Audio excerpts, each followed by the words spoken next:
Magandang umaga po sa inyong lahat. Ito po si Cardinal Chito Tagle ng Manila. Tayo na pong magkape at pandasal. Pagnilayan po natin, ang kaaway iniibig, hindi sinasaktan. Bagaman alam na natin ang katotohanan ang kaaway ay dapat ibigin at hindi sinasaktan o pinapaslang, napakahirap pa rin gawin ito. Lalo na kapag ikaw ang nasaktan o naagrabyado. Sa lalim ng sugat, sa pait ng pighati at sa tindi ng galit, ang gusto mo na lamang ay gantihan ang kaaway.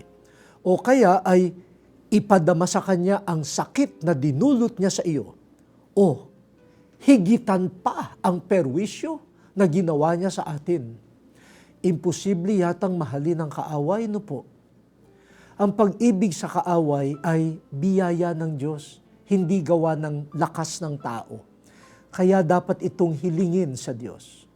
Ang pag-ibig sa kaaway ay tagubili ni Jesus. Kaya ito ay hindi pagsunod sa silakbo ng aking damdamin, kundi sa kalooban ni Jesus. Ang pag-ibig sa kaaway ay paglampas sa kalakaran ng mundo na minamahal lamang ang mabuti, kamag-anak at kauri, subalit kinasusuklaman ang nagkamali o ang iba sa akin.